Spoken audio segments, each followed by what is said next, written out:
Good morning friends, देखते हैं subject economic B first year में टॉपिक रहेगा। आज का टॉपिक है ब्रिटिश काल में करारोपण प्रणाली। ब्रिटिश काल आप जानते हैं अंग्रेजों के जमाने का समय, जो 1833 के चार्टर आ गया उसी के समय का, मतलब 1833 के चार्टर से इसको पढ़ते हैं।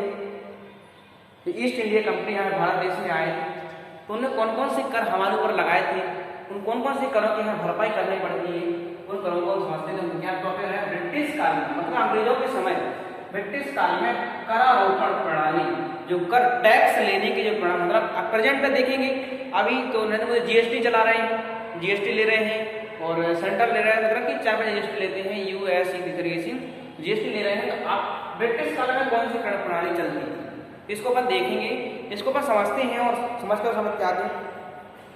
1833 के चार्टर की पूर्व ईस्ट इंडिया कंपनी को माल बजाय जमींदारों के माध्यम से मिलती थी। मतलब कहने का है कि ब्रिटिश काल में जो कर है वो क्या होती है, जमींदारों की मिलती थी। जो जमींदार हुआ करते थे, साहूकार हुआ करते थे, उन्हीं से ही इनके लिए पैसा मिला करता था। तो क्या है कि आप करारोपण करने लगे, हमने क्या कर दिया, ऑटोमेटिक नेट सिस्टम चल गया है, हमने कोई रुपये डाला ऑटोमेटिक जीएसटी कट जाएगा, आपका वहां तक पहुंच जाएगा इस तरीके से। तो ये देखते हैं कि ब्रिटिश काल में करारोपण प्रणाली में कौन कौन सी हेडिंग्स आती हैं, हमको समझते हैं और पढ़ते हैं कि क्या क्या उसमें आता है। तो चलिए इसमें देखते हैं। सबसे पहले आता है कि भूकर, भूकर या माल बजाय। इनमें क्या लिखा है, भूमि। भू मतलब होता है भूमि होती है, कर मतलब होता है टैक्स, हम टैक्स दे रहे हैं, माल बजारी कर रहे हैं। तो लिखा है भूकर, तो जो जमीन होती है लोगों उस पर खेती किया करते थे, तो उस खेती का अंग्रेज लोग क्या करते थे, टैक्स लिया करते थे। टैक्स नहीं, किसी के पास पैसा नहीं है, उस खाने के लिए जो गेहूं होता था उस गेहूं उसमें ले लेते करते थे। आपके लिए टैक्स लेते, माल बजारी, उसका नाम दिया जाता है माल बजारी, मतलब कि भूकर या माल बजारी उसका नाम रख दिया जाता। ब्रिटिश काल में सरकार को सर्वाधिक आय माल बाजारी से ही मिलती थी, मतलब कि सबसे ज्यादा आय इसी से, क्योंकि लोग जमीन क्या खेती करते थे, इसके बाद पैसा नहीं है, ऑटोमेटिक टैक्स देने के लिए तैयार था। तो उनके पास घर पर खाने के लिए खाना नहीं था, तो खाना खाने के लिए क्या करना पड़ता था, टैक्स दिया करते थे, इतना बचता था हमारे पास, हम उधार लेके करते थे। तो क्या है भूकर, क्या है माल बाजार। माल बाजार एक ही नाम होती थी, ये था। सबसे ज्यादा इनकम होती है अंग्रेजों के लिए इसी चीज से होती थी। दूसरा आता है अफीम पर, दूसरा है अफीम पर कर। एक नशा वाला एक प्रोडक्ट होते हैं, कोई चीज होती है इस तरीके से होती है, उसको बोलते हैं अफीम पर कर लगाते हैं। एक अफीम की खेती की जाती है, वो केवल गवर्नमेंट के द्वारा ही, उसको अनुमति के द्वारा ही की जाती थी। और अफीम के ऊपर इतना कर लगाया जाता था सबसे ज्यादा, क्योंकि लोग उसको नशा के रूप में खरीदते थे, उसको क्या करते थे, ज्यादा संख्या में खरीदा करते थे। तो क्या करते, इस पर क्या होता था, ज्यादा कर लगाया जाता था, अफीम पर कर लगाया जाता था। अफीम पर कर की रकम प्रतिशत की दशा में दृष्टि काफी दूसरे स्थान पर काफी कम थी, लेकिन इसकी जो खेती की जाती थी वो बिहार यूनाइटेड प्रोविंस सरकार की अनुमति के द्वारा ही की जाती थी। तो अफीम पर भी काफी ज्यादा कर लगाया जाता था और उस पर खेती करना काफी मुश्किल था, तो लोग अगर करते थे नहीं कर पाते, लेकिन इस पर टैक्स ज्यादा लगाया जाता था। सरकार की अनुमति के बिना हम खेती नहीं कर पाती थी ब्रिटिश काल में। आगे आते हैं नमक पर। तीसरा है नमक पर कर। नमक पर आपने देखा होगा, नमक हम जो नमक खाते हैं उसी पर क्या कर दिया था, कर लगाते हैं। समुद्र से पानी उठाया बनाया करते थे, लेकिन क्या करते हैं अंग्रेजों ने क्या कर दिया था, नमक पर कर लगा देते थे। वो देखा नमक कानून तोड़ना, मतलब कि नमक कानून तोड़ना है करना, तो नमक पर क्या कर दिया था, कर लगा दिया। नमक पे मतलब क्या लगा है, नमक। लोग क्या करते हैं, नमक खरीदा करते थे। तो आपको मालूम है खाना हमें पर डे खाना है, और हम इतना सारा नमक लेंगे तो हम कितना टैक्स भरेंगे उसके लिए, और कोई बनाने में ज्यादा खाता लगता नहीं उस बनाने के लिए खर्चा।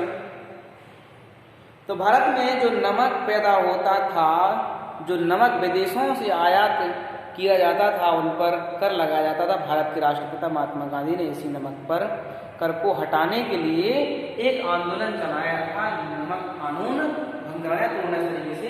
तो नमक पर कर लगाया जाता था उस समय, मतलब कि ब्रिटिश काल में नमक पर भी कर लगाया जाता था लोगों नहीं कर तो महात्मा गांधी, राष्ट्रपिता महात्मा गांधी ने इसको को भी क्या कर दिया था, हटवा दिया था। आइए नंबर आता है 4,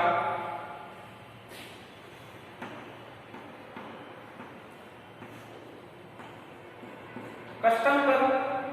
कस्टम कर, अब कस्टम तुम जानते हो कस्टम क्या होता है। कस्टम कर यह कर भारत में वस्तुओं आयात करने पर लगाया गया है। कस्टम कर जो वस्तुएं आयात की जाती थी उन्हीं वस्तुओं पर हम क्या करते थे, इस कस्टम कर को लगाया करते थे। आयात निर्यात करने से संबंधित था। इसका उद्देश्य सिर्फ एक ही था, पेट्रोल, वस्तुएं, नमक, नमकीन, चांदी, सोना, ऐसी तमाम लोहा, इस्पात, रासायनिक चीजें, पदार्थ, गोला बारूद, इन सब चीजों को मंगाने के बाद ही उसको हम कर को लगाते हैं। जो चीजें आती हैं भारत देश में आयात किया गई थी उसी को इन चीजों पर क्या करते थे, जो तमाम वस्तुएं हम आयात करती हैं, निर्यात करती हैं, उस पर अब कर को लगाया करते थे। सिर्फ सरकार का एक ही मकसद था कर लगाने का कि हमारे पास सबसे ज्यादा इनकम होती जाए आय की, वही उनका मकसद था। कस्टम कर लगाया जाता था ब्रिटिश काल में करोड़पति समय। नंबर 5, पांचवा आता है आबकारी कर। क्या कहते हैं, आबकारी।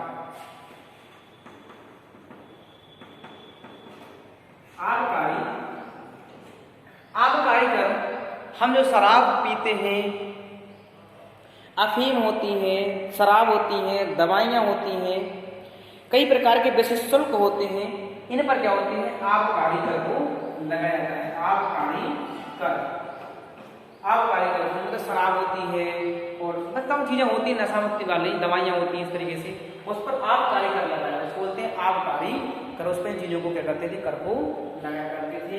नंबर 6 आता है, 6 में क्या लिखा हुआ है, स्टंप कर।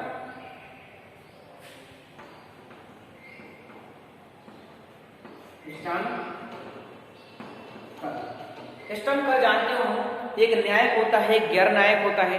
स्टंप कर में क्या होता है, आपने देखा होगा, आपने कचहरी, कोर्ट कचहरी गए हो कभी यार, तो आपसे 10 रुपए वाला, 20 रुपए वाला, 100 रुपए वाला क्या होता है, स्टंप पेपर मंगाती है। तो जो आप जो 20 रुपए 30 रुपए दे रहे होते हैं, ये टैक्स ही दिया जाता है। उस कर्म में उस तरीके से जो उस पेज में कुछ रह नहीं थी, लेकिन हम क्या करते हैं, स्टंप कर को दिया जाता है। मतलब एक तरह के जो एक गैर जो न्यायिक होता है वो न्यायालय वकालत चलता है, जो गैर न्यायिक होता है वो व्यवसाय लोगों के लिए ही चला जाता है। इस तरीके से हमने देखा कहीं आवाज बन रहा है तो वहाँ पर स्टाम्प होता है, हमें घर की कोई लड़ाई होगी तो हम कुछ लिखा जा रहा है तो स्टाम्प लगाया जाता है। तो कुछ व्यवसाय होते हैं जो गैर न्यायिक हैं, वो व्यवसाय होते हैं, जो न्यायिक होते हैं वो न्यायालय में काम आते हैं। तो क्या होता है, स्टाम्प कर भी क्या होता है, काफी ज्यादा लगाया जाता है वहां पर। लास्ट आता है जंगलात कर। नंबर 7 है जंगलात कर। जंगलात कर भी ये कर जंगल में चारा गाय, लकड़ियां काटना, पेड़ पौधों को काटना, फल तोड़ने, इन सब चीजों को काटने पर क्या होता है, इस कर को लगाया जाता है। ठीक है, इतने कर थे ब्रिटिश काल में 18 के समथिंग इन करों को क्या करते थे, लगाया जाता था। ठीक है, ये टॉपिक था, अगला ही। Thank you.